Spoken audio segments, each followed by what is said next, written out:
અમદાવાદના ચાંદખેડામાં ઢોસા ખાધા બાદ બે બાળકીના શંકાસ્પદ મોત થયા. વિમલભાઈ અને ભાવનાબેન પ્રજાપતિના પરિવારમાં કરુણ ઘટના બની. 2.5 અને 3.5 વર્ષની બાળકીની તબિયત અચાનક લથડી અને મોત થઈ ગયું. બહારથી ખીરું ખરીદીને ઢોસા બનાવીને ખાધા બાદ અચાનક તમામની તબિયત બગડવા લાગ્યા હોવાનો પરિવારનો આક્ષેપ છે. ટૂંકી સારવાર બાદ બે બાળકીઓના શંકાસ્પદ મોત નીપજ્યા, જ્યારે માતા પિતા હાલ હોસ્પિટલમાં સારવાર હેઠળ છે. 8 વાગ્યાની આસપાસ ઘનશ્યામ ડેરી ચાંદખેડા આયુસી રોડ ઉપર છે. ત્યાંથી ખીરું લાવ્યો 3 કિલા. પછી એ લાવ્યા પછી એને એની વાઈફે ખીરુંના પહેલાં ઢોસા બનાવીને આપ્યા, એટલે એને ખાધા પછી એને સવારે ઉઠ્યો ત્યારે ઉલટીઓ ચાલુ થઈ ગઈ ને જે પાણી પીવું તો પાણી બી ના રહે, એટલે એને રીધમ હોસ્પિટલમાં એડમિટ કર્યો. પછી બીજા દિવસે જ્યારે એડમિટ કર્યો ને એ દિવસે પછી એને વાઈફને ખબર નહીં કે આ ખીરાથી થયું છે. પછી એને વાઈફે ને એની નાની છોકરી હતી એને બી એક ઢોસો ખવડાવી દીધો અને એને બી ખાધું, એટલે એ બી બીજા દિવસથી ઉલટીઓ ચાલુ થઈ ગઈ.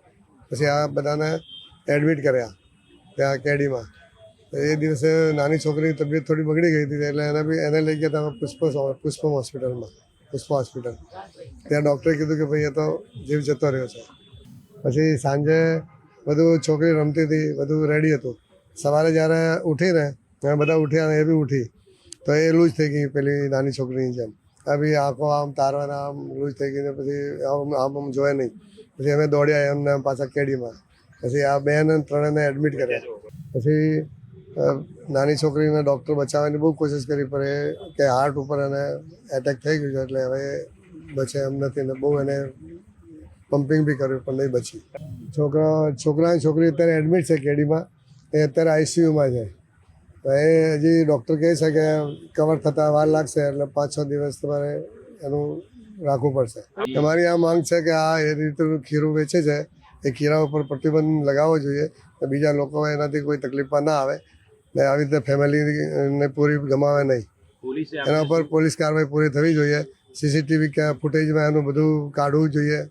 એને અગર ડિલેટ માર્યો તો એ પાછું બેગ લઈને પછી જોવું, એનું નિષ્કર્ષ કાઢવું જોઈએ. જ્યાંથી ઢોસાનું ખીરું ખરીદવામાં આવ્યું હતું એ દુકાનદારે દાવાને ફગાવ્યો. પોતે વેચેલા ખીરામાં કોઈ ખામી ન હોવાનો બચાવ કર્યો.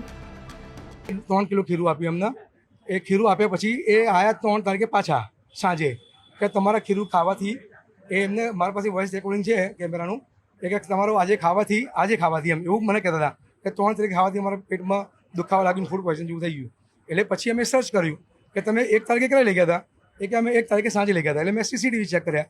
1 તારીખે જ્યારે મેં સીસીટીવી ચેક કર્યા એ બેનમાં જે ખીરું લઈ ગયા હતા, જે ડમમાંથી મેં આપી દઉં એના 10 ગ્રાહક આગળ અને 10 ગ્રાહક પછી બધાના મારા પાસે હોય રોજના કસ્ટમર હોય, એટલે મેં એમના ત્યાં જઈને તપાસ કરી. મેં ભાઈ તમને કોઈ તકલીફ થઈ હતી? આ રીતના એક અમારી કમ્પ્લેન આવી છે કે તમારું ખીરું ખાવાથી એમનું ફૂડ પોઈઝન થઈ ગયું છે. એટલે અમારા સામે રહ્યા છે બધા ઘણા કસ્ટમર મેં પૂછ્યું એવું કે અમને કોઈ તકલીફ નથી. એ બેન લેવા આવ્યા હતા, એના 10-15 ગ્રાહક એ જ લોટના જોઈ લો, તમે તપાસ કરી લો, મને કશું વાંધો નથી. સમજો આજે મારું ખીરું ખરાબ હોય તો આજે બધાના 2, 5, 10 તો કમ્પ્લેન આવી જોઈએ ને. એક બી કમ્પ્લેન મારી છે નહીં. બાળકીઓના શંકાસ્પદ મોતના પગલે પોલીસે તપાસ શરૂ કરી છે. બાળકીના મૃતદેહનું પેનલ પોસ્ટમોર્ટમ કરવામાં આવ્યું, જેથી મોતનું સાચું કારણ સામે આવી શકે. સાથે જ ફૂડ પોઈઝનિંગ કે અન્ય કોઈ કારણ છે કે નહીં તે જાણવા માટે પોલીસે FSLની મદદ લીધી છે. આ ઘટનાએ ફરી એકવાર ખાદ્ય સુરક્ષા અને સ્વચ્છતા અંગે ગંભીર સવાલો ઊભા કર્યા છે.